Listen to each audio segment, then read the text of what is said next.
Senhor, nós te louvamos pelo privilégio de estar na Tua presença. Eu te agradeço por cada um dos meus irmãos que estão aqui nessa noite.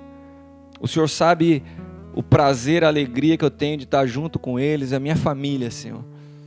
E daquilo que o Senhor tem feito na minha vida e a maneira como o Senhor tem me sustentado.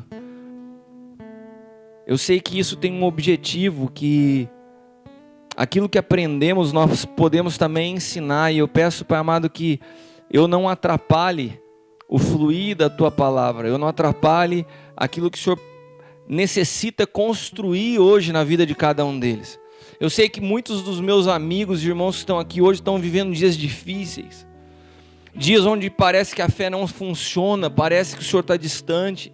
Dias onde os problemas às vezes são tão maiores que a realidade bíblica que nós aprendemos a vida inteira.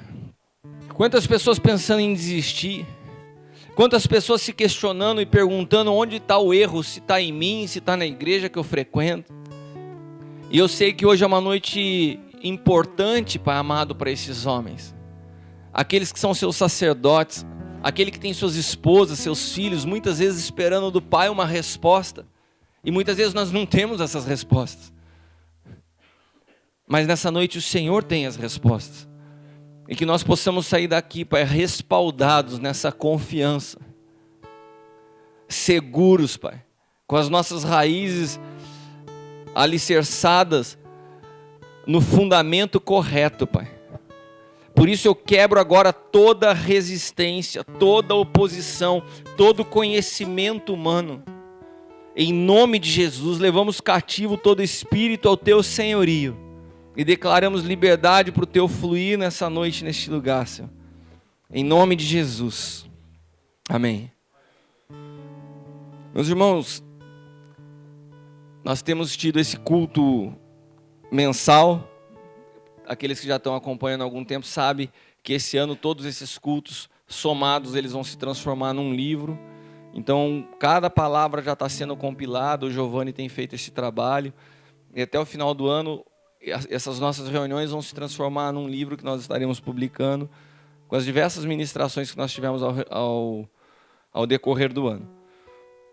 E nesse final de semana, nós imaginávamos que quem estaria trazendo a palavra até com outro tema não seria eu, né? E daí no domingo à noite o apóstolo Hélio falou assim: acho que você devia trazer a palavra essa semana. E eu achei interessante quando ele falou isso, porque a palavra todos os tópicos a gente até passou desde o começo do ano, vocês já estão sabendo.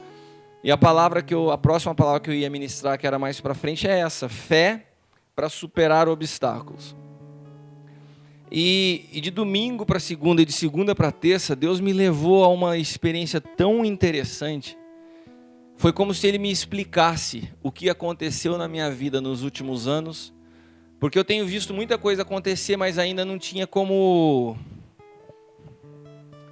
transformar isso numa palavra. É como se eu percebesse, o Walter falou que 6 anos atrás, quando ele veio a essa casa, muita coisa na visão dele, com relação a ele mesmo e Deus mudou.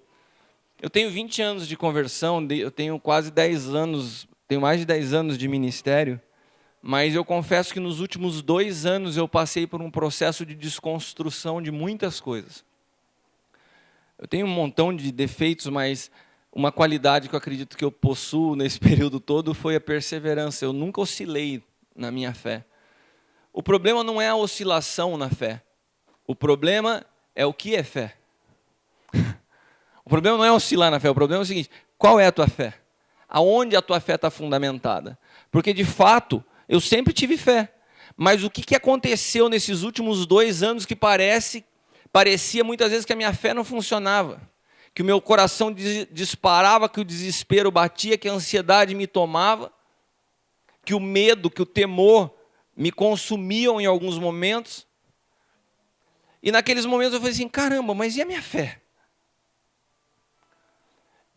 E eu sei que eu fui superando todas essas coisas, mas eu fui superando em Deus, mas eu nunca parei para meditar sobre isso. E em 2 dias Deus me explicou algumas coisas que em 2 anos aconteceram. Porque os processos de Deus são assim. Parece que o processo dura muito tempo, mas na verdade o tempo de entrada e o tempo de permanência é o mesmo tempo que o tempo da saída. Quando você vira, você fala assim, cara, acabou. E todos eles são importantes.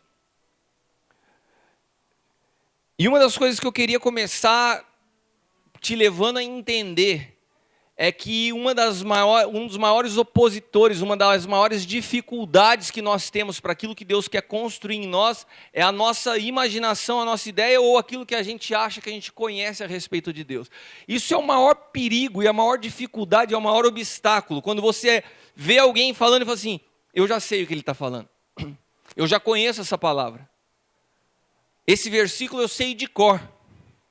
Eu venho de uma época que quando a gente se convertia, a gente era ensinado na escola dominical a decorar versículo. Os retiros que eu participava tinha competição. E eu sempre ia bem. Decorava bastante versículos, então me chamavam entre os jovens e falavam assim, você vai representar o nosso grupo. Eu ia lá. E tinha que ir falando versículo de decora até ver o último que ficava. Porque era uma prática na igreja decorar versículo. E era tremendo você falar vários versículos de cabeça. Você pode ter conhecimento de muitos versículos, mas se você não tiver a revelação espiritual de cada um deles, eles não servem para nada. São conhecimento. Não é errado, não é ruim.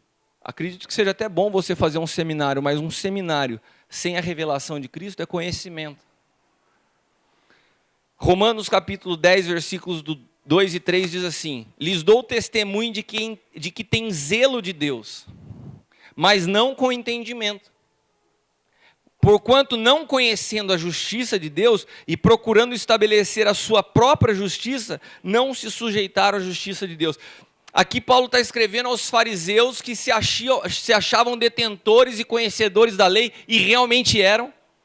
Os caras estudavam e conheciam desde moleque, sabiam tudo da lei, e defendiam a lei com zelo, mas sem revelação, sem entendimento, ao ponto de toda a lei estar apontando para Cristo, e quando Cristo se manifesta, eles não o reconhecem, porque eles conheciam a lei, mas não conheciam ao que a lei falava. Preste atenção no que eu quero te explicar nessa noite. Toda defesa do Evangelho, sem conhecer a Cristo, é pura discussão teológica, não leva ninguém a lugar nenhum. Não entre nessas bolas divididas que hoje estão se tornando comuns na internet. Ah, eu acho isso, eu acho aquilo, isso aqui está certo. Cara, eu não acho nada. Eu perdi tudo. Eu perdi tudo. Inclusive, eu tenho falado isso com frequência, até discussão. Se você for discutir comigo teologicamente, eu já te falo antes, você já ganhou. Eu não vou continuar a conversa. Porque a revelação de Cristo não é algo que você se manifesta numa discussão. Ela é no teu espírito. Eu conheço um montão de gente, profundo conhecedor de teologia, que vem se aconselhar comigo. Porque na prática, o casamento não está segurando a onda. Porque na prática, a situação financeira está sendo maior. Então, o que adianta o conhecimento se na prática ele não funciona? Por mais que nós tenhamos zelo, conheçamos a Bíblia, se Cristo não for revelado a nós, nós não temos nada. Como eu te disse, um dos maiores opositores ao conhecimento da verdade, muitas vezes, por mais estranho que te pareça, é a nossa familiaridade com as Escrituras. Você sabe que é muito mais difícil você revelar a Cristo para um cara que tem anos de evangelho, pastor, ministro, do que você pegar um cara que conheceu Jesus hoje e explicar ele. Porque o conhecimento das Escrituras produzem muitas vezes o entendimento que a pessoa já sabe, mas ela está presa a um conhecimento intelectual, está ligada à raiz do conhecimento, lá da árvore, lá de Gênesis, mas não em Cristo. Toda disciplina externa, ela está enraizada no conhecimento humano. Você pode ter disciplina de leitura, disciplina de oração, disciplina de jejum. Tudo isso é muito interessante, mas não tem sustentação. A hora que o bicho pega, não te segura. Não te segura. Externamente é possível você preservar uma aparência de cristão através de disciplina. Essa frase o Senhor me deu ontem, eu escrevi, eu quero ler do jeito que Ele me falou. Externamente é possível preservar a aparência de cristão através da disciplina, mas na escuridão da nossa alma, nós sabemos quando de fato não houve mudança. Quando algo ainda não foi conformado à imagem de Cristo no nosso interior, a gente sabe. Você pode ter uma disciplina externa, você pode ter uma boa oratória, você pode até pregar com frequência na igreja, você pode ser um cara que todo mundo olha e fala assim, aquele cara é um cara de oração. Você pode ter uma disciplina externa, mas se você não foi conformado em Cristo, toda essa disciplina externa ela não significa nada. Então a minha pergunta para você, para a gente começar essa noite é o seguinte, você está disposto a rever conceitos básicos da tua fé? É uma pergunta que eu te faço porque eu não quero invadir a tua vida sem que você me dê permissão. Você está disposto a rever conceitos básicos da tua fé? Quantos estão? Levante sua mão. Você que está me assistindo, a gente está ao vivo ou não? Você que está me assistindo em casa está disposto? Eu não quero afrontar a fé de ninguém.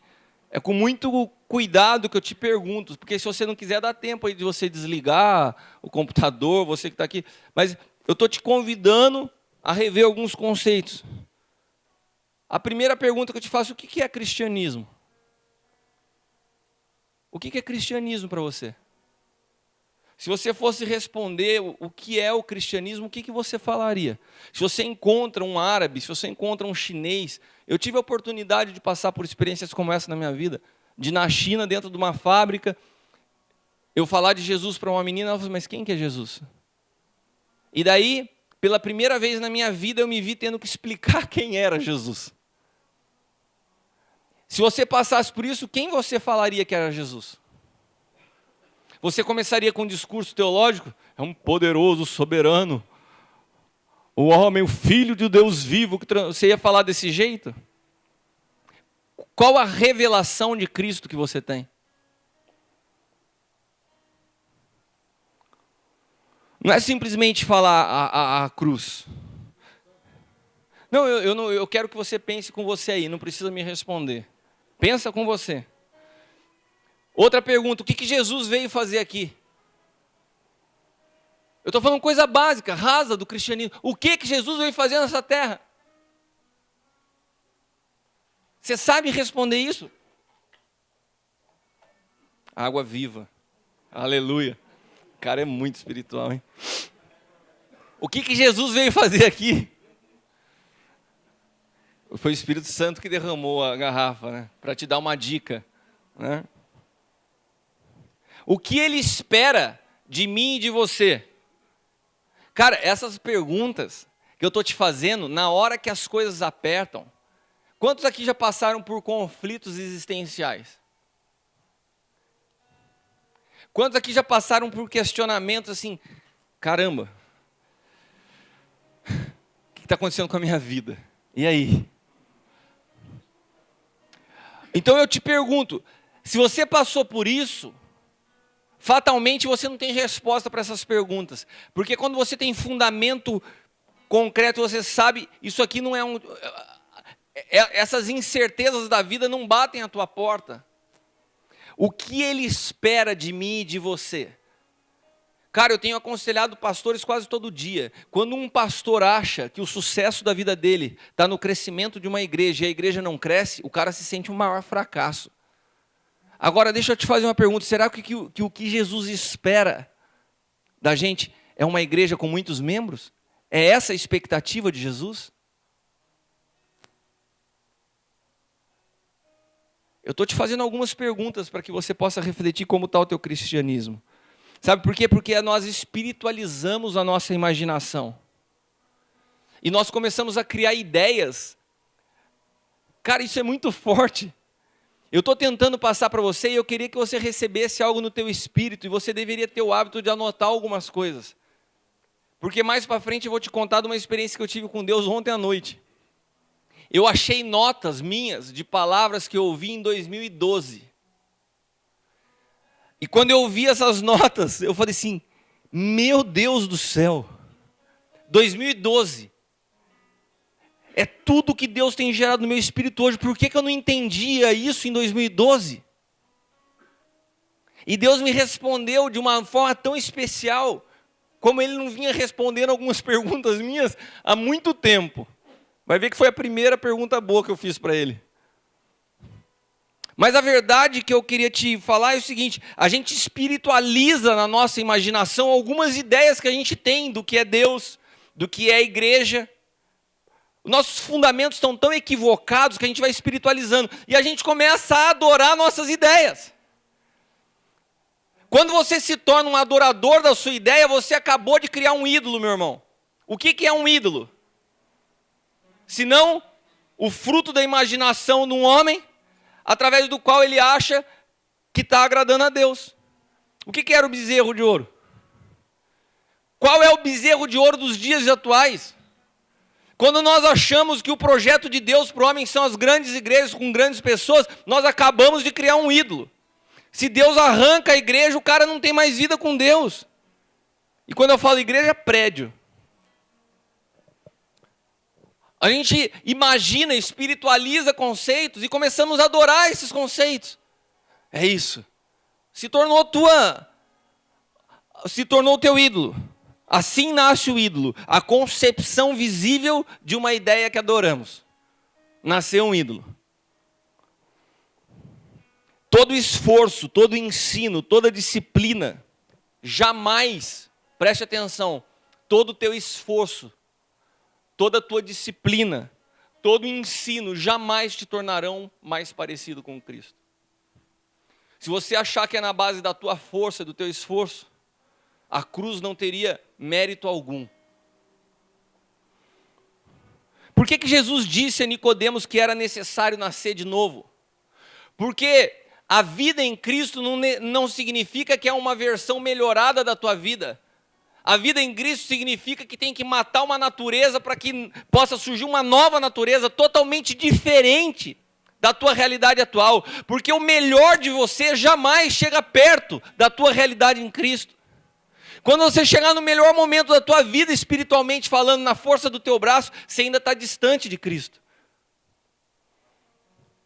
Sabe por quê? Porque João diz assim, João 3,6, o que é nascido da carne é carne, e o que é nascido do Espírito é Espírito. Por isso Jesus falou a Nicodemos, necessário vos é nascer de novo. Não tem jeito, a carne por mais que se aperfeiçoe, nunca vai chegar próximo do projeto de Deus para o homem. E se eu for te responder para você o que é o cristianismo e o que Jesus veio fazer nessa terra, porque às vezes eu jogo a pergunta e você fala, mas então o que é? O projeto de Deus foi mandar uma semente incorruptível, para que através dessa semente ele pudesse fazer uma grande colheita de frutos segundo a sua espécie. Ou seja, ele semeou Cristo para colher Cristo. Ele não semeou Cristo para colher uma versão melhorada ou parecida de Cristo. Ele semeou Cristo para colher Cristo. Então, para que Cristo possa ser produzido e gerado através da sua vida, só há uma solução para mim e para você, a nossa morte. Por isso que nós precisamos nos assemelhar com Ele na morte, para ressuscitar com Ele através da glorificação.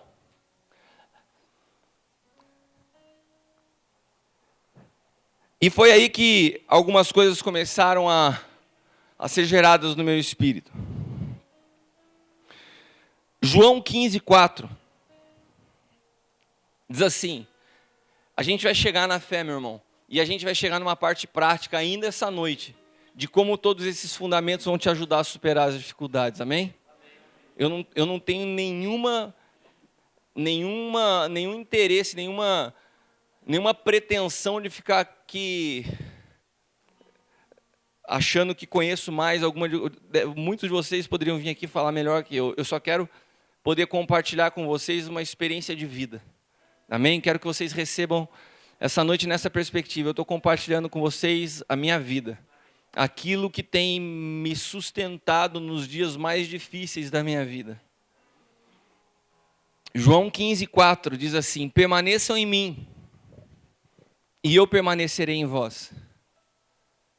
Se você compreender essa palavra, você já vai estar compreendendo 70% do que é que nós precisamos fazer quando entendemos o que é o novo pacto. Permanecer. Permaneçam em mim e eu permanecerei em vós. Nenhum ramo pode dar fruto por si mesmo, se não permanecer na videira. Vocês também não podem dar fruto, se não permanecerem em mim. Amém?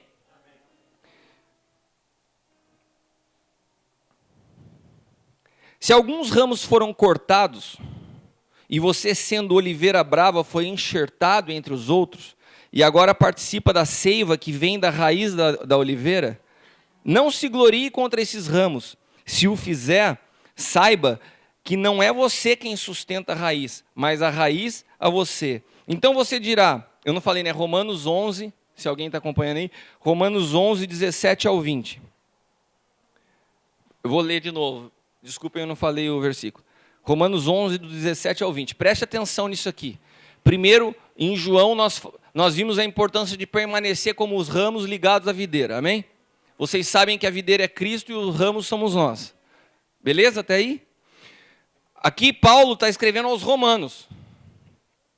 Aquilo que João tinha falado no seu evangelho, Paulo começa a repetir, ensinando aos romanos. E ele fala assim, se alguns ramos foram cortados, quais os ramos que foram cortados?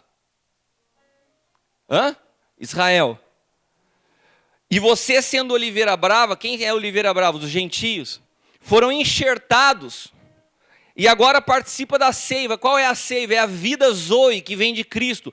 Quando você se enxerta, essa seiva começa a fluir da videira para você como ramo. Você está enxertado nele. Amém? Agora você participa da seiva que vem da raiz. Cara, isso é muito louco. Não se glorie contra esses ramos. Ou seja, não se ache melhor do que ninguém. Porque se você o fizer, saiba que não é você que sustenta a raiz, mas é a raiz que sustenta você. Não tem mérito algum em ser ramo. A vida que flui em você vem da raiz, vem da videira, e não de você. Você só é um ramo enxertado. Tudo que flui através de você, toda a vida que vem através de você, se tem alguma graça, se há algum favor, tudo vem dele.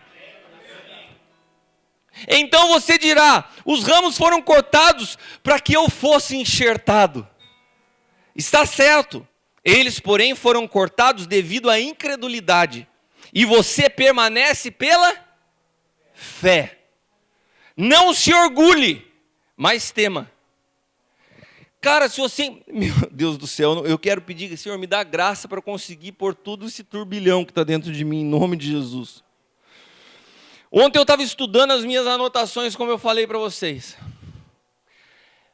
Eu achei 450 anotações minhas. E à medida que eu anoto no telefone, ela passa para eu anoto naquele notes dela, passa do telefone para o iPad e tal. E o Senhor começou a me falar assim, organiza as coisas. Faz uma semana que Deus tem me falado, organiza as coisas.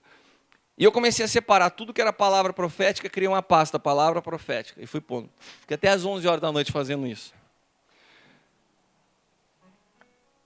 Tudo que tinha um assunto temático, fui lá, novo pacto, põe aqui.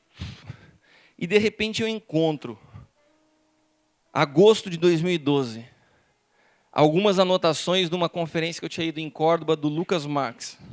Falei, nossa, porque eu estou tão próximo dele, quando eu fui em Córdoba em 2012, ele nem sabia quem eu era, eu não tive nem condições de conversar com ele. Fui participar da conferência. E eu falei, nossa, eu tenho uma palavra do Lucas Marques aqui de 2012. E eu aprendi a amar esse cara, e como eu gosto, converso com ele, Deus produziu uma amizade. Eu olhei com carinho aquelas anotações e falei, deixa eu ver o que ele estava falando em 2012. Cara, ele estava falando a mesma coisa que ele está falando agora. Em 2012. Sabe essas palavras que rasgaram o meu homem exterior? Essas palavras que nos últimos anos e nos últimos meses entraram no meu espírito e alinharam a minha visão e a minha realidade do Evangelho de Cristo. Essas palavras eu já tinha recebido em 2012. Preste atenção no que eu estou te falando, porque às vezes você tem ouvido palavras e que você acha que você entende. Você acha que elas se tornaram realidade na tua vida. Você acha que eu saí de 2012 pensando que eu não tinha entendido nada? Eu saí de lá e com certeza, não me lembro, mas com certeza alguém me perguntou assim, o congresso foi top, foi legal pra caramba. O Lucas Marques pregou uma excelente palavra. Qual que foi? Não sei. Não mudou nada na minha vida. Eu nem lembrava do que o cara tinha falado. E eu perguntei, Deus, por que essa palavra, que eu ouvi dele a mesma palavra que ele ministrou em 2012 e eu estava lá, não produziu nada em mim? E por que essa mesma palavra, quando eu ouvi agora, em novembro de 2015, rasgou eu de cima até embaixo? Gerou algo tão profundo no meu espírito que parece que eu não entendia nada. O que aconteceu? O Senhor me falou uma coisa. Você ainda não havia sido ferido. Eu falei assim, como assim, Senhor?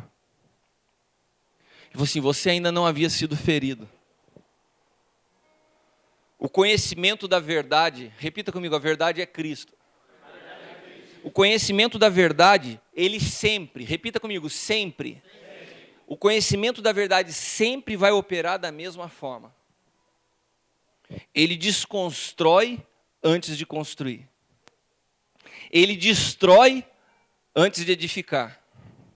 Ele machuca antes de curar. E ele mata antes de gerar vida. O Espírito Santo falou isso para mim ontem à noite.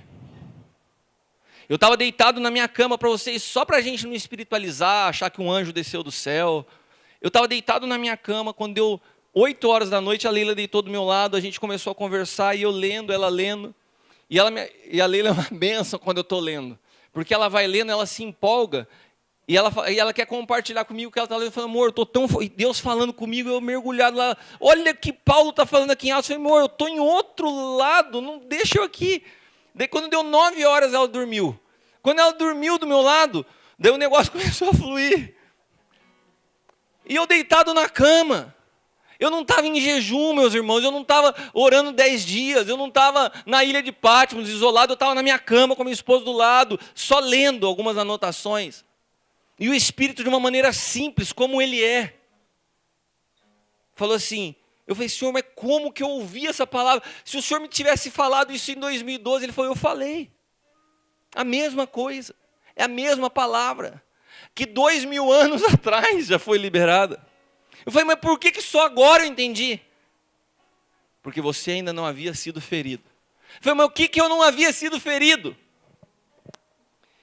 Daí o Senhor falou para mim, o conhecimento da verdade sempre opera da mesma forma. Desconstrói antes de construir. Destrói antes de edificar. Machuca antes de curar. E mata antes que gere vida. Oséias já dizia isso.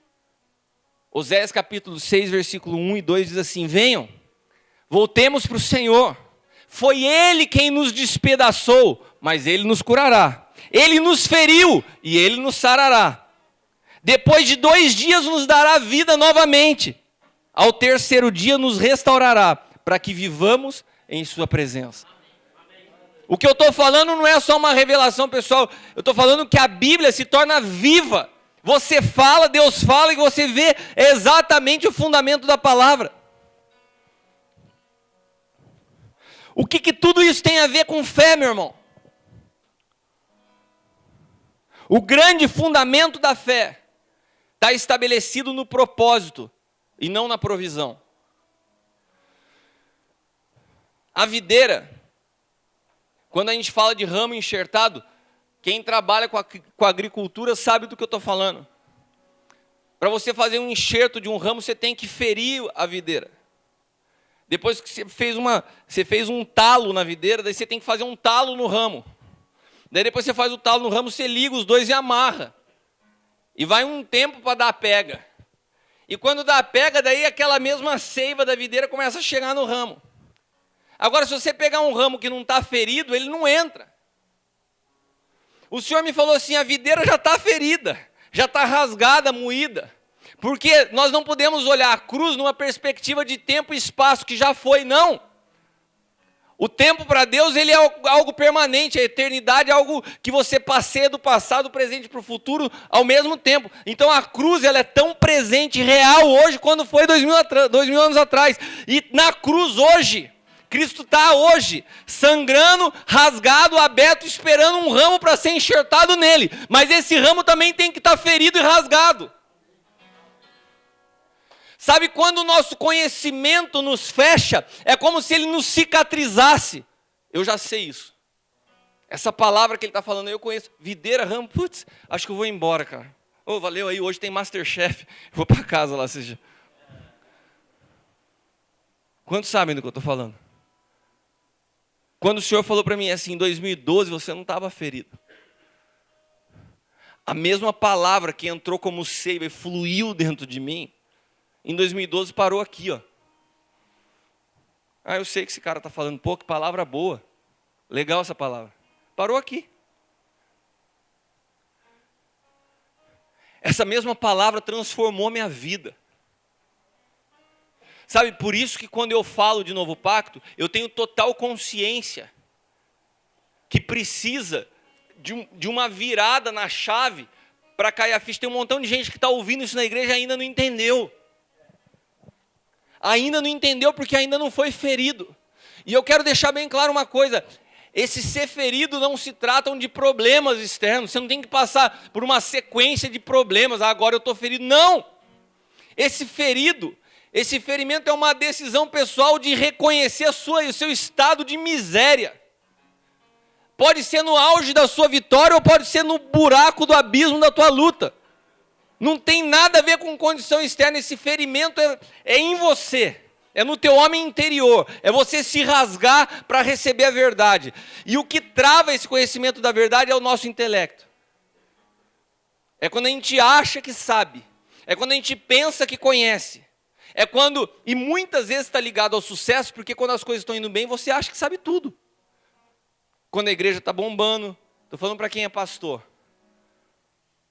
Quando no teu trabalho a tua empresa está indo bem, quando no casamento as coisas estão sob controle, quem que você para ouvir quando as coisas estão indo bem? Quem que é esse cara que vai vir falar comigo? A minha vida não é referencial de sucesso, pô. Quem que é esse cara? Você imagina o tamanho do problema de pastores de mega igrejas? Quem que esses caras ouvem? Meu, tá tudo fluindo, cara. Como que é? Qual que é o nome da sua igreja? Você vem falar para mim, Novo Pacto, pelo amor de Deus, rapaz. Olha o tamanho da minha igreja aqui. Olha quantas pessoas entram aqui todo dia. Quem é você para me ensinar alguma coisa? Pode ser que não fale assim, mas é isso que pensa. Eu estou falando de igreja, mas isso serve em todas as áreas.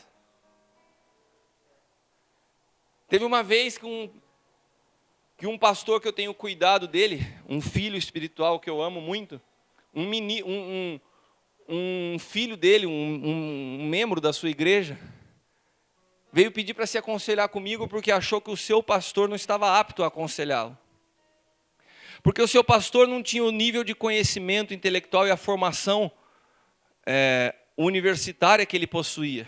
Então ele falou assim, eu vou conversar com o apóstolo Cristiano. Ah, mas ele chegou aqui, foi chegar e sair. Eu falei, você veio falar porque você acha que eu sei mais que o teu pastor?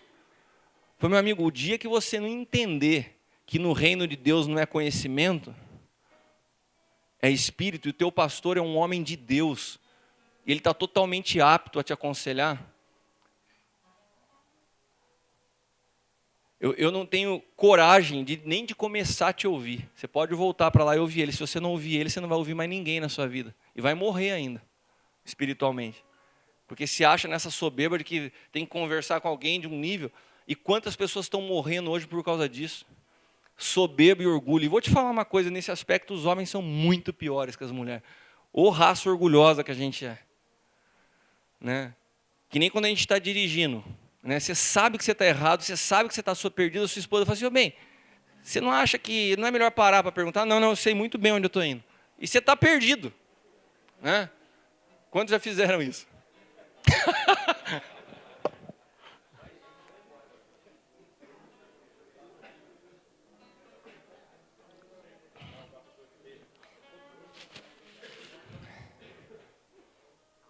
Eu quero voltar para que a gente está falando. O que tudo isso tem a ver com a fé?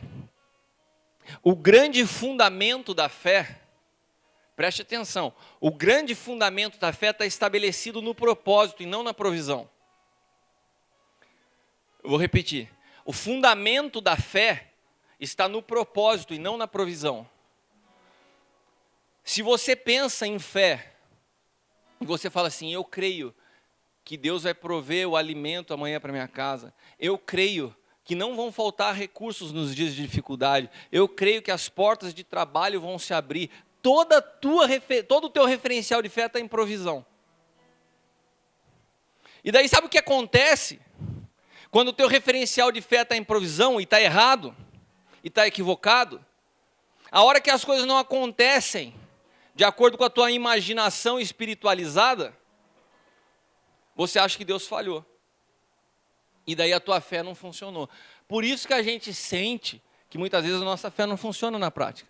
Por isso que muitas vezes a gente sente que os problemas são maiores do que nós. Porque nossa fé está focada na solução de problemas, na provisão. Eu quero só te dar um exemplo com relação a isso. De um povo que tinha fé fundamentada em provisão e não em propósito.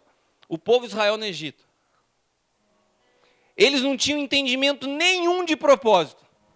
Eles não tinham visão nenhuma da promessa. Eles tinham visão que eles precisavam de um Deus que mandasse para eles maná, que mandasse para eles codornizes, que tirasse água, porque eles queriam a provisão.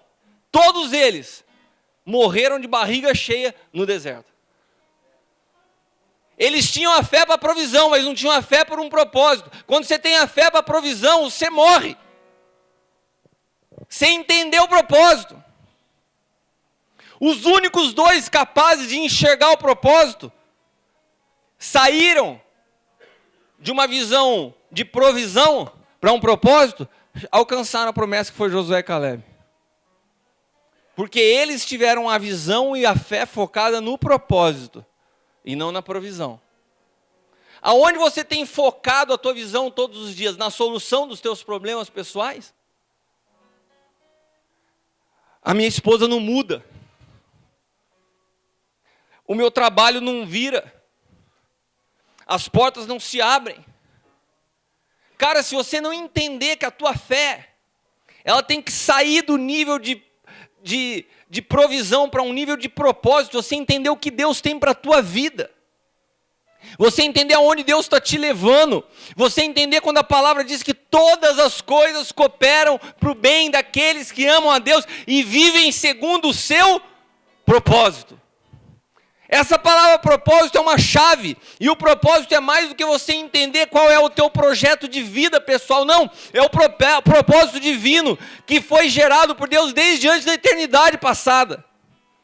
O que Deus tinha de expectativa quando criou o homem. Nós não podemos fundamentar a fé na provisão. Se nós desconhecemos o propósito em Cristo, nós não temos como nos apropriar da fé e de tudo que foi conquistado por Ele.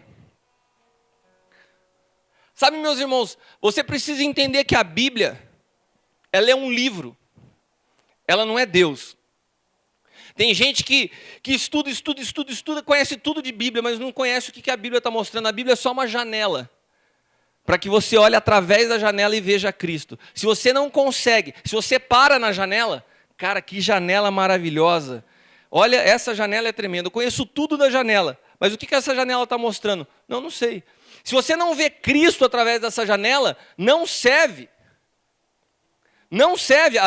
A Bíblia é uma bússola, ela não é o caminho.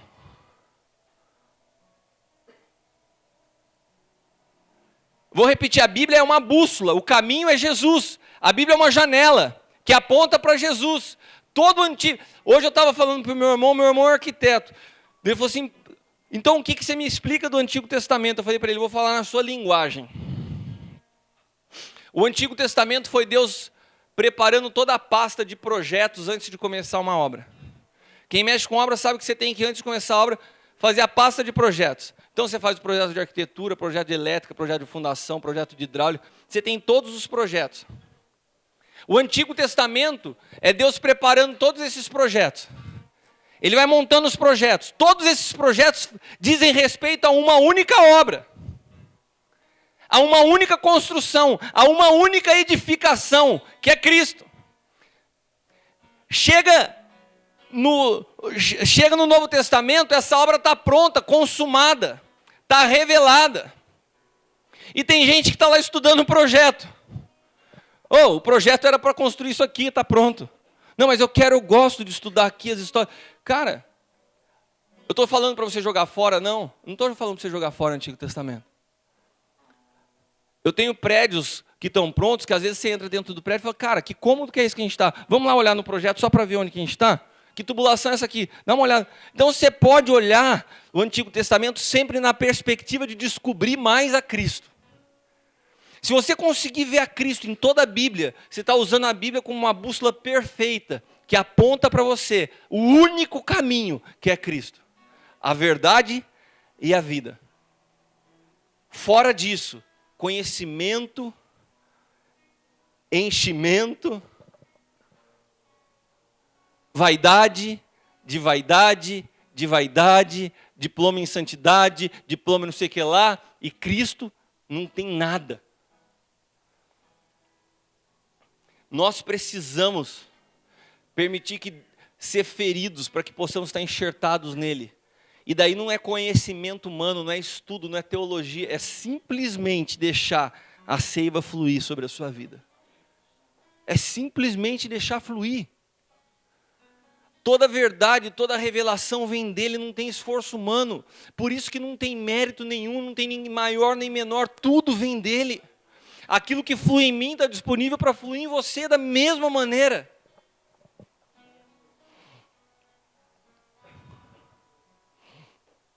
Gálatas 3, 22 ao 26.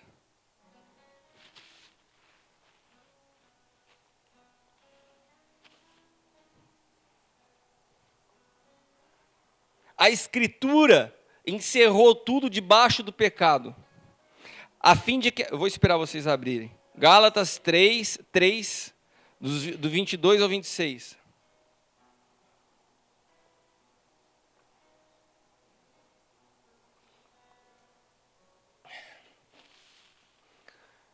A Escritura encerrou tudo debaixo do pecado, a fim de que a promessa, que é pela fé em Jesus Cristo, fosse dada aos que creem. Antes que viesse esta fé, quando fala assim, antes que viesse esta fé, qual a fé que veio? Antes que viesse esta fé, quem é a fé? Cara, a fé ela está centralizada numa pessoa. Eu te faço uma pergunta, a fé é algo natural ou espiritual? Espiritual. Porque ela vem de quem? Fala que a Bíblia fala que a fé é dom de Deus. Quem é o maior dom, o maior presente de Deus para a humanidade? Cristo. Cristo é a própria fé. Então, da onde que vem em nós a capacidade de crer? Quando Cristo começa a fluir sobre a tua vida e a mente dele passa a governar a tua alma, os teus pensamentos passam a ser os pensamentos dele, a tua visão passa a ser a visão dele, você começa a crer naquilo que ele crê. Por isso que sem fé é impossível agradar a Deus, porque fé é Cristo em nós se comunicando direto com o Pai. Toda fé está centralizada em Cristo, assim como toda verdade é uma pessoa que é Cristo. Assim como o caminho para Deus é um só, que é Cristo. O maior projeto, a maior alegria, se você parar um dia e falar assim, eu quero trocar uma ideia com Deus. Você sabe qual que é o único assunto que Deus gosta de falar? É do Filho, é de Cristo. Todas as histórias do Antigo Testamento apontavam para Cristo. Depois no Novo Testamento, o Filho se manifesta. E do que o Filho gosta de falar? Do Pai. E a gente gosta de inventar. Né? Hoje você vê as pessoas pregando de tudo, menos de Cristo. Porque a gente gosta de inventar. O pai quer falar do filho, o filho quer falar do pai, e a gente quer falar da vida. A gente quer falar dos problemas, a gente quer falar do trabalho. Esses dias eu estava conversando com o apóstolo L, a quantidade de desatenção e de distração que a gente vê hoje dentro dos homens, dentro da igreja. Às vezes você vê o culto rolando e um montão de gente sentada no fundo conversando de coisa de trabalho. Ô, como que tá a tua franquia? Como que tá o teu negócio? Tá bom, corta. Cara, a gente não gosta de falar das coisas que Deus gosta de falar. Porque a nossa mente ainda não foi tomada por essa seiva. A gente ainda não foi ferido. Preste atenção. Eu queria te fazer uma pergunta nessa noite. Você responde para você mesmo. Você já foi ferido?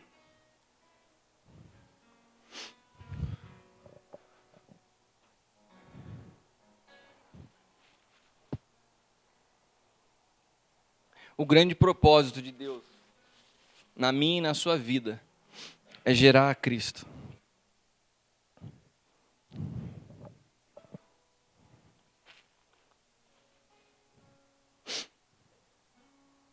Todos nós vamos prestar contas a Deus do que nós fizemos com aquilo que Ele nos confiou. A nossa vida, ela tem um único propósito: morrer para que Cristo se manifeste.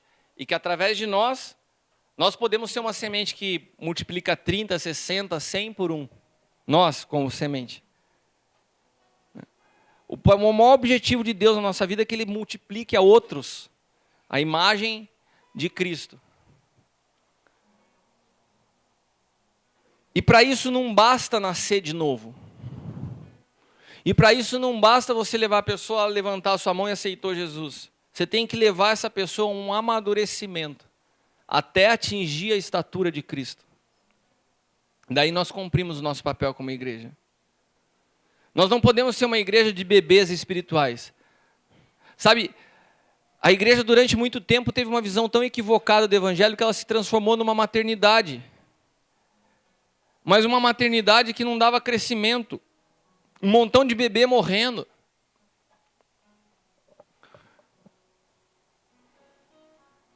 Tiago, capítulo 1, versículos do 2 ao 4, diz assim: meus irmãos, considerem motivo de grande alegria o fato de passarem por diversas provações, pois vocês sabem que a prova da fé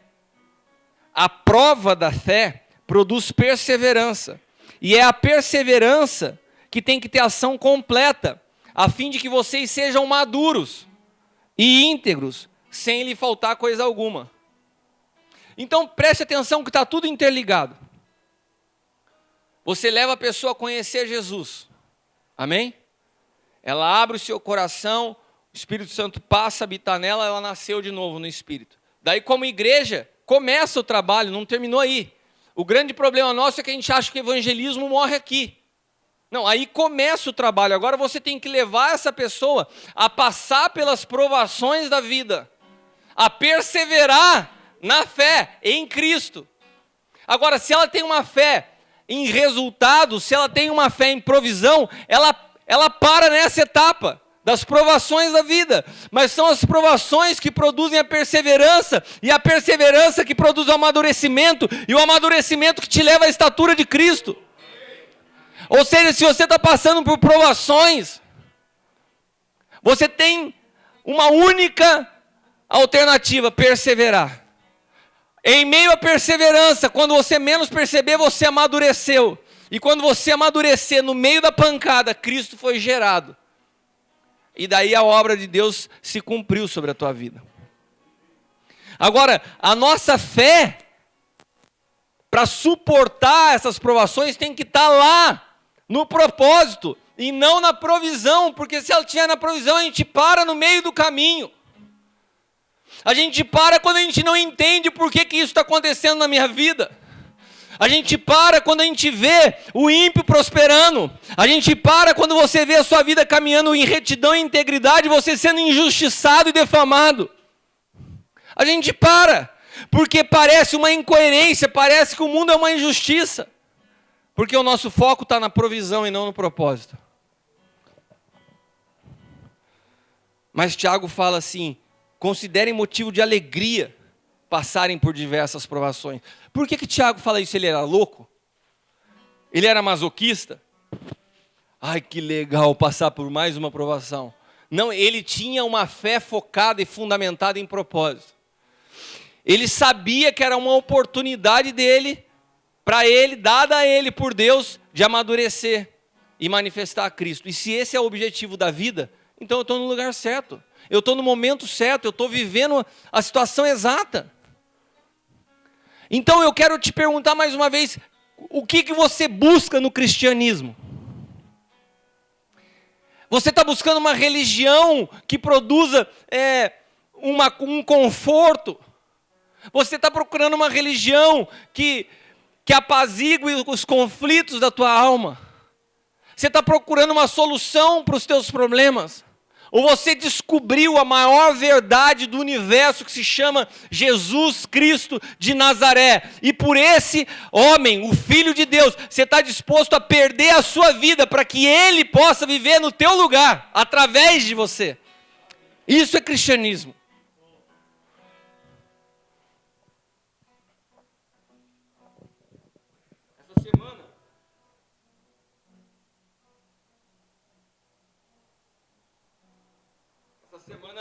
Eu ganhei essa pulseira, eu gosto dessas pulseirinhas aqui, eu ganhei essa pulseira do Brown. O Brown não está aí, né? Está trabalhando.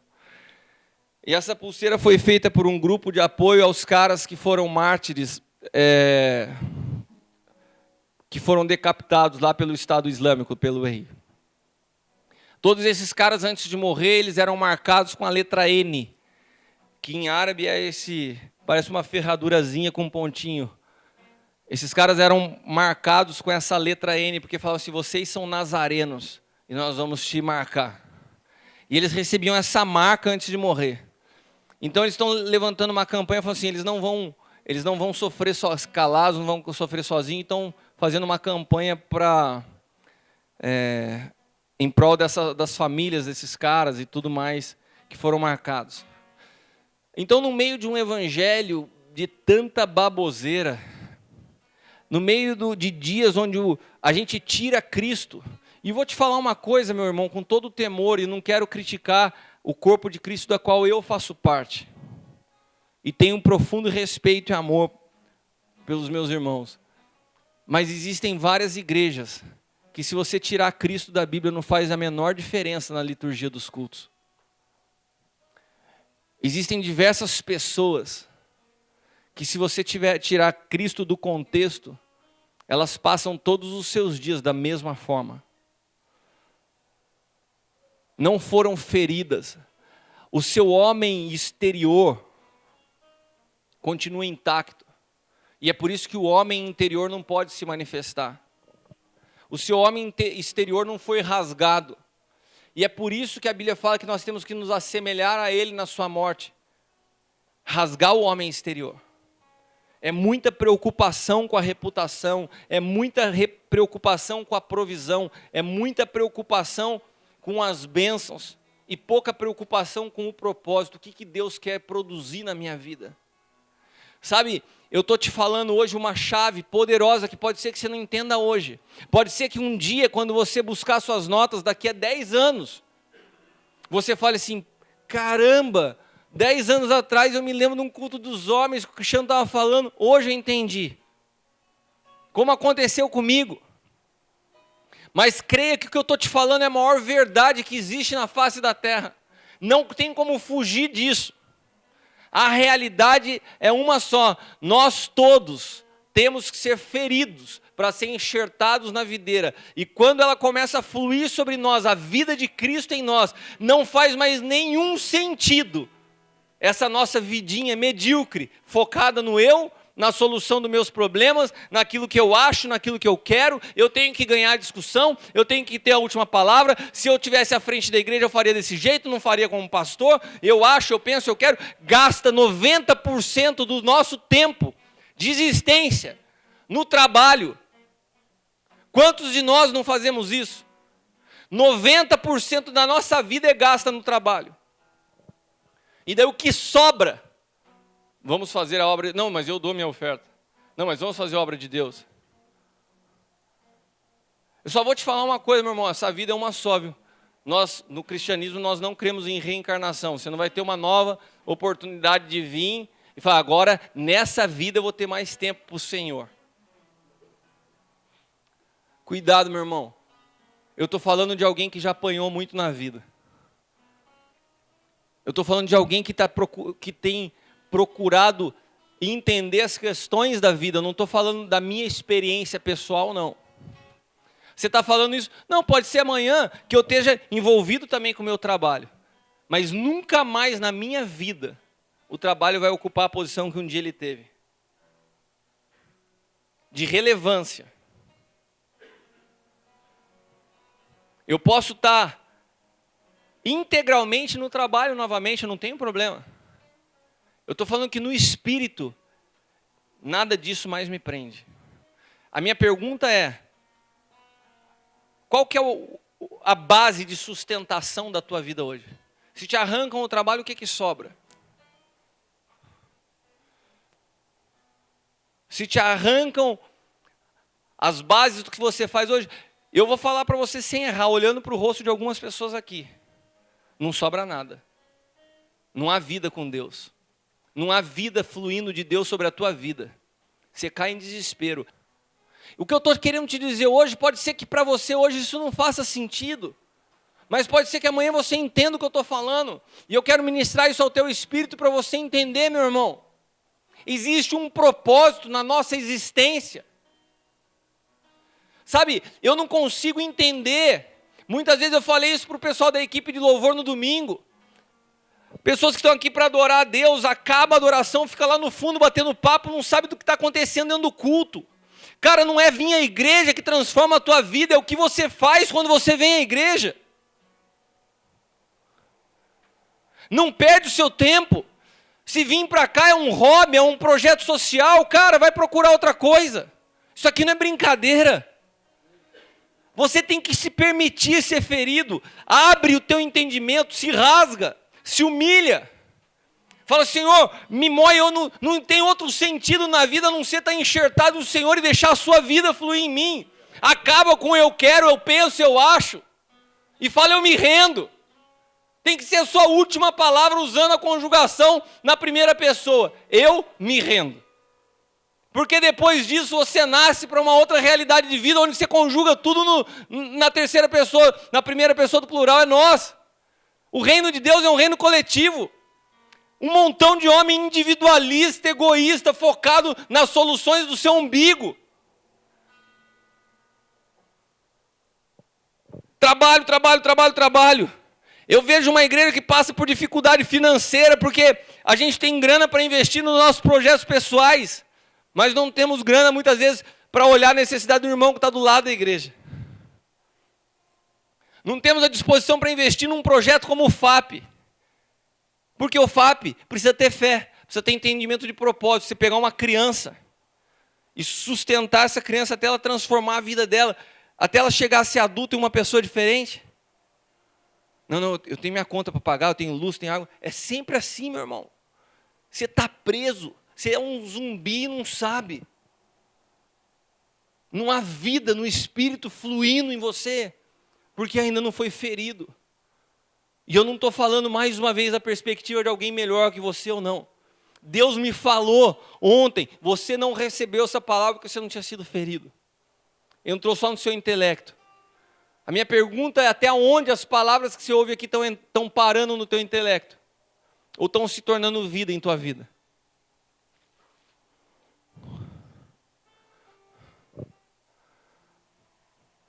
Quando Jesus passar de ser um tema importante na tua vida e se tornar a tua necessidade de vida, você vai entender o que eu estou falando. Até hoje pode ser que falar de Jesus tenha sido um tema importante para você. Ah, vamos falar de Jesus.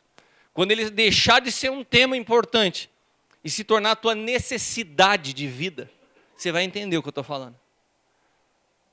Eu vivi dias na minha vida que se não fosse a vida dele na minha, a minha já não fazia mais sentido. Você acha que eu não passei por questionamentos? Desde que eu me converti, eu nunca na minha vida deixei de ofertar e dizimar. E aprendi durante todos os anos na minha vida na igreja, que quem é dizimista, o devorador não ataca, você não vai passar por tal, e perdi quase tudo. Como que você explica isso? Se a minha fé não tivesse num propósito, fala, cadê Deus nessa hora? Deus não está preocupado com as coisas. Ele está preocupado com você. E depois que você entende isso, as coisas são acrescentadas. O mesmo Deus que revolucionou a minha vida de dentro para fora, é o Deus que me dá alguns mimos de fora para dentro. Esses dias eu numa conversa, vou contar uma coisa para vocês, poderia contar algumas. Esses dias, que eu falo alguns meses atrás, numa conversa com a Leila, eu falei, amor, que tremendo, né, cara? 2 anos sem salário, 2 anos sem entrada de recurso e sem entender o que é necessidade.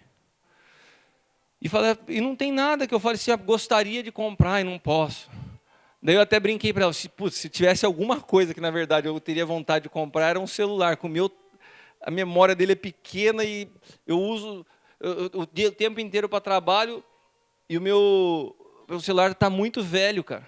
E se tirar 2 fotos, você tem que pegar a memória que não cabe, tá? Falei brincando para você, se tivesse alguma coisa que eu comprasse, era isso. Beleza. Daí eu... E ainda falei para ela assim, você comprava qual? Eu falei, eu gosto do iPhone, pegava o top de linha, o 6 aí. É a única coisa que eu... Daí beleza, estou eu vindo para a igreja na conferência profética e tal, e a Norma fica lá em casa, toda vez que ela vem para cá. Daí entramos no carro, vamos Norma, a gente está atrasado, entramos correndo. Daí pus meu celular assim no console do carro, daí ela olhou e falou assim, esse celular é seu ou da Bruna? Americano, né, velho? Americano troca de celular que nem troca de roupa. Os caras têm lá, é para cá, vem para a gente para 4 pau lá, os caras pagam 150, 200 dólares. Daí ela olhou meu celular e falou, esse é seu ou da Bruna? Tipo assim, tão velho isso aqui, deve ser deu para a filha, né? Eu falei, não, é meu. Daí ela pegou assim, nossa, é seu? Eu vi que ela olhou com uma cara de dó, assim, né? Eu falei, mas... E pá. Daí quando a gente estava chegando aqui perto da igreja, ela falou assim, eu tenho um iPhone 6 novinho lá, cara. Eu comprei para o meu filho, não quis, eu vou dar para você de presente.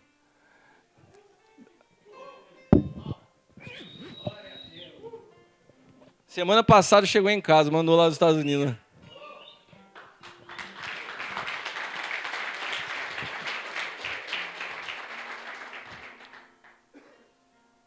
Isso aqui não é mais importante para a minha vida. Só que eu não posso desprezar o Deus que te transforma por dentro, mas é um Deus que também te mima por fora. Ele não está só preocupado com a sua vida. Assim como um pai, ele também te agrada. Ele também faz carinho. Ele sabe as tuas necessidades. Eu não falei disso aqui para ninguém, cara. Às vezes eu tenho até vergonha de usar. O cara está numa luta dessa, como está o telefone dele? Até se explicar que você ganhou, eu escondo ele.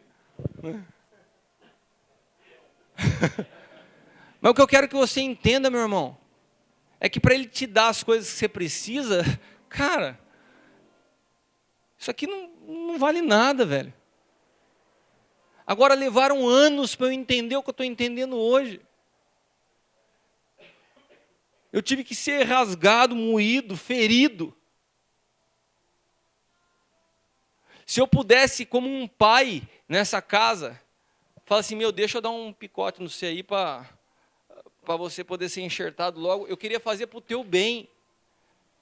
Para você não adiar mais na sua vida esse processo.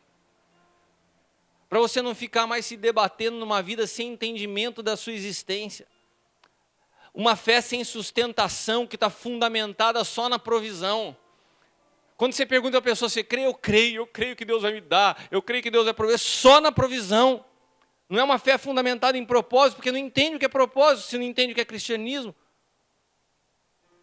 Então a fé que te faz superar os obstáculos é uma fé fundamentada em propósito, porque você entende que através das provações você adquire perseverança, e através da perseverança você adquire fé, e essa fé traz maturidade, e a maturidade é o que te torna semelhante a Cristo.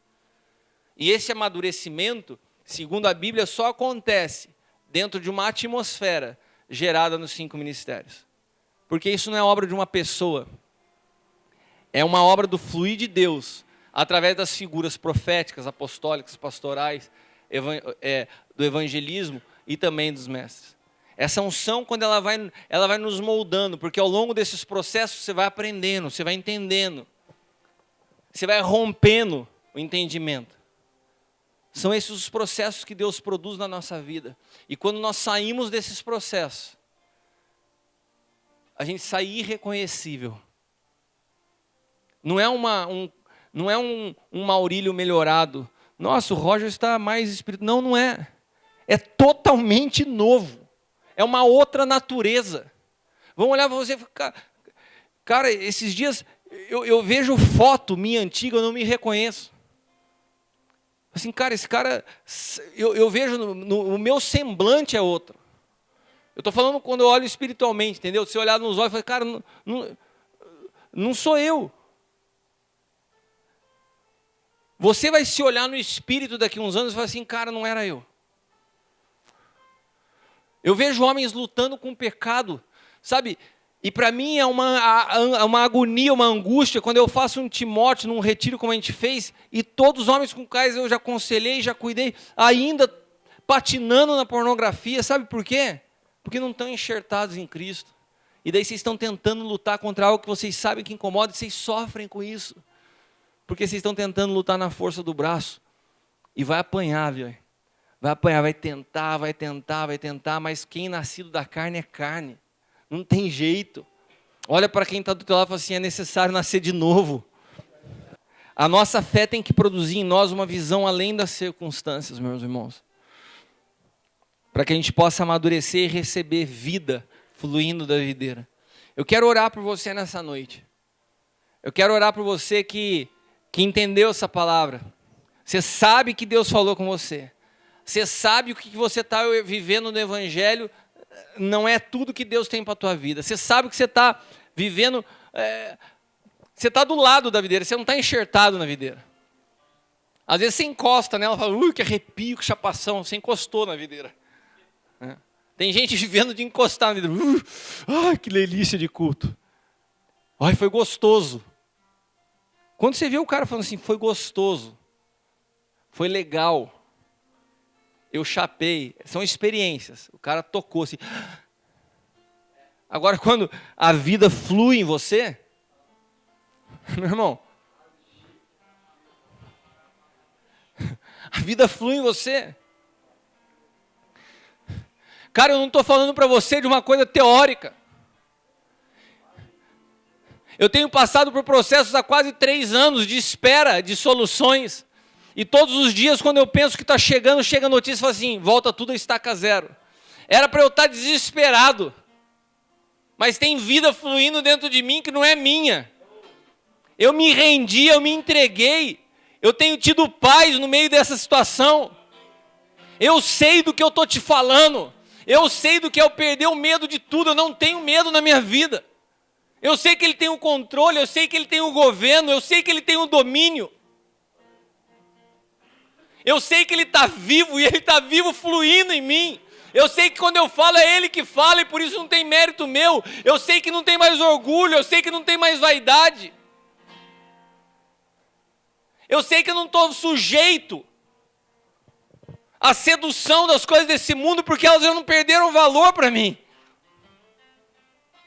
Eu sei do que eu estou te falando.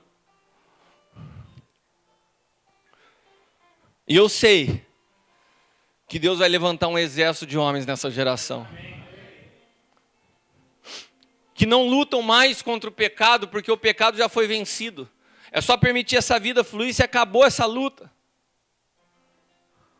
Eu não fico lutando com o meu olhar, falando, nossa, não vou olhar para aquela mulher. Eu não fico mais. Na verdade, nunca tive essa... A minha experiência com Cristo foi genuína. O que eu quero que você tenha uma experiência genuína com Ele. Com o Senhor da palavra. Vamos nos colocar de pé. Queria me despedir dos irmãos que estão em casa, assistindo aí pela TV Rica. Que Deus te abençoe, que essa palavra possa, de alguma forma, edificar a tua vida e te levar a um desejo profundo de estar enxertado na videira. Amém? Boa noite, Deus te abençoe.